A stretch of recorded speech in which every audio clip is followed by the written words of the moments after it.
Hola, ¿qué tal, estimados estudiantes de sexto de secundaria? Dentro de la materia de literatura observaremos una temática que tiene que ver con la disposición propia de los textos y la comprensión sobre la estructura que tienen ellos. Se llama texto, contexto y subtexto. Pues bien, recordemos que, empezando por la noción de texto, etimológicamente nos remitimos a que esta palabra viene del latín textum, que significa tejido. Al igual que las telas o los entramados, el texto se compone de un conjunto de elementos que, interrelacionados entre sí, le darán la consistencia necesaria. Al igual que un tejido, podemos ver que los hilos componen cada parte del mismo, y asimismo que cada uno de los hilos es importante, y a su vez estos hilos compuestos por fibras se relacionarán unos con otros para darle cierta consistencia al tejido. De igual forma, los textos, a través de las oraciones, palabras, los grupos gramaticales y demás otras nociones lingüísticas, permitirán la correcta comunicación. El texto es un mensaje, por lo tanto, que será hablado o escrito, y tiene sentido para quien lo produce, como también para aquel quien lo recibe. Algunas de las características de los textos serán mencionadas a continuación. Ahora bien, recordemos que en otras palabras un texto es un entramado de signos con una intención comunicativa, y que los textos pueden tener ideas esenciales, a lo cual nosotros llamaremos macroposiciones. Las características de los textos son las siguientes. Tendrá que ser coherente, es decir, centrarse en un tema determinado, con diversas ideas que han de contribuir a la creación de un sentido global. De la misma forma, un texto tendrá que tener cohesión, es decir, las diferentes secuencias que lo construyen han de estar relacionadas entre sí. Y para finalizar, tendrá que tener una adecuación al destinatario. Entonces, el lenguaje empleado tendrá que ser comprensible de acuerdo al lector al cual se apunta. Para finalizar, tendríamos en estas tres primeras características la presencia de las tres propiedades textuales básicas: coherencia, cohesión y adecuación.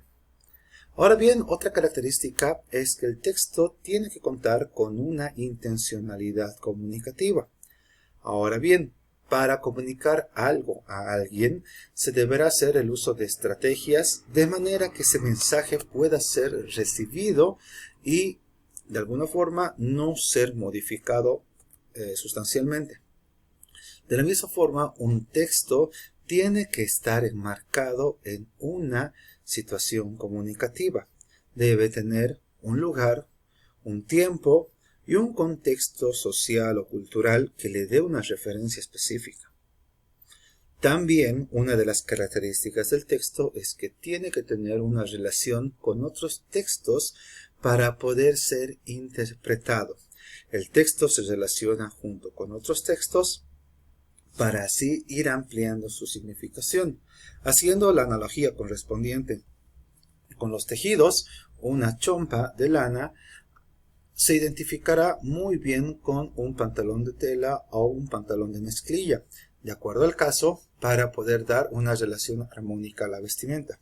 Asimismo, un texto complementará su idea con otros textos cuyas ideas se asemejen, debatan o complementan las ideas vertidas en él. Para finalizar, el texto tiene que tener una información en grado suficiente y debe ser novedoso e interesante, pero es interesante que el destinatario tiene que ser capaz de interpretarlo. Si es que el texto ha de ser indescifrable, básicamente no contaría con su finalidad última, que es la de transmisión de información. Pasamos hacia la comprensión del contexto, que es el conjunto de circunstancias en el que se produce el mensaje. Ahora bien, la comprensión del texto se dará si, de verdad, el contexto es favorable. nosotros entenderemos el texto de acuerdo a su contextualización. Comprender el significado de un mensaje será, en este caso, favorable si es que nosotros entendemos el contexto en el cual ha sido producido. Ahora bien, el contexto es un entorno lingüístico que acompañará las palabras, como también puede ser, obviamente, el contexto ambiental, cultural en el cual se enfrasca el texto, y también las otras palabras que rodean la idea que se genera. El contexto puede ser de los diferentes tipos. Contexto histórico, las circunstancias históricas que rodean el texto. Una época, una era, un espacio dentro de la temporalidad. El contexto cultural, los hábitos, las costumbres, las normas sociales y el sistema político en el cual ha sido producido o es leído. Además del contexto social. Entonces, básicamente, el conocimiento que tenga el lector, el nivel educativo que se pueda alcanzar, dará un sentido propio al texto. Entonces, es importante que se pueda comprender que la propia característica de la sociedad que recibe el texto será importante para entender o no su significado a cabalidad.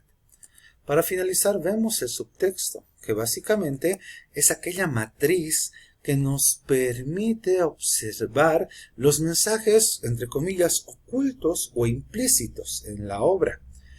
Entonces, hay cuestiones que no se mencionan por diversas razones dentro de las palabras y están ocultas tras todas ellas. El subtexto serán los pensamientos y motivaciones de los personajes o de las ideas que no se pueden decir de forma clara, pero que un lector capacitado puede entender a partir de su análisis. El subtexto es además un método muy utilizado para insertar sutiles comentarios sociales o políticos. A menudo se insertan en las narraciones donde los temas explícitos no pueden ser mostrados o expresados debido a la censura. Muy bien, y de esta forma hemos llegado a la finalización de nuestra correspondiente temática del texto, el contexto y el subtexto. Gracias por su atención y nos vemos la próxima. Hasta luego.